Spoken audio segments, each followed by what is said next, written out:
মা মোক মাতিছিল ডাক্তৰে কি বুলি ক'লে ল'ৰা হ'ব বুলি ক'লে নে ছোৱালী হ'ব বুলি ক'লে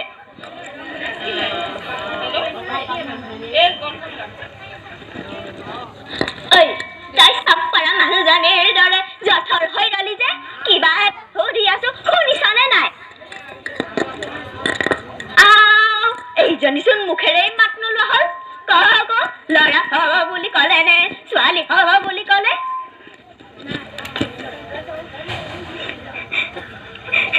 ছোৱালী কি আকৌ ছোৱালী হে ভগৱান মোৰ বংশ ৰক্ষা কোনে কৰিব যা এতিয়াই পোনাকণক কগৈ কলিতা ডাক্তৰৰ ওচৰলৈ গৈ এই সন্তানটো গৰ্ভপাত কৰিবলৈ যা এতিয়াই যা মা মোক এনে শাস্তি নিদিব মা মই আপোনাৰ ভৰিত ধৰিছো মা এনে শাস্তি নিদিব পৃথিৱীলৈ নাহোঁতে এই ফুল কোমলীয়া দেৱ শিশুটোক মাৰি পেলোৱাটো মহাপাপ নহয় জানো মা ভগৱানে জানো আমাক শান্তিত থাকিবলৈ দিব ভগৱানৰ ভয় দেখুৱাই হাৰি যাম বুলি ভাবিছ নাভাবিবি তই যদি পোনাকণক নকওঁ তেন্তে মই তোক ডাক্তৰৰ ওচৰলৈ নি গৰ্ভপাত কৰোৱাম বল এতিয়াই বল উঠ উঠ উঠ এইজনীচোন নুঠেই উঠ উঠ মা মা তুমি চিঞৰি চিঞৰি কিয় কান্দিছা আৰু আইতা তুমি মাক কেনি নিব বিচাৰিছা ঐ তই ভিতৰলৈ যা যা বুলি কৈছো নহয় ভিতৰলৈ যা তোমালোকে যদি মোক সঁচা কথাটো নোকোৱা মই কেনিও নাযাওঁ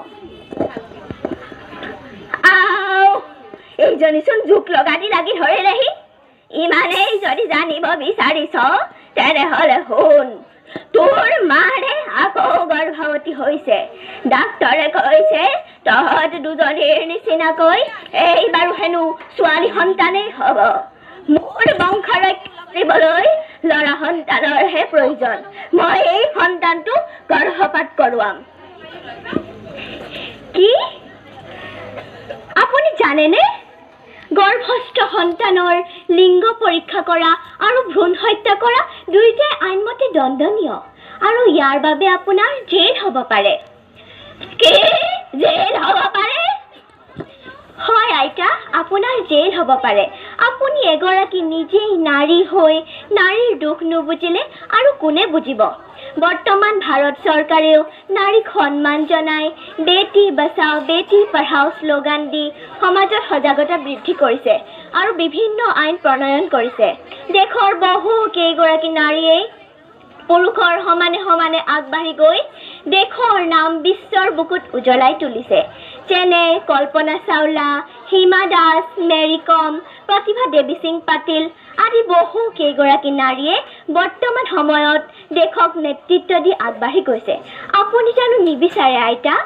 আপোনাৰ নাতিনীয়েও ভৱিষ্যতে পঢ়ি শুনি ডাঙৰ মানুহ হৈ দেশৰ নাম লগতে আপোনাৰ বংশৰ নাম বিশ্বত উজ্জ্বল কৰাটো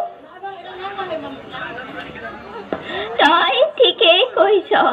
বোৱাৰী পাৰিলে মোক ক্ষমা কৰি দিবি মোৰ মনত সোমাই থকা বহু পুৰণি চিন্তা আজি নাতিনীয়ে মনৰ পৰা দূৰ কৰিলে আৰু এটা ডাঙৰ ভুল কৰাৰ পৰা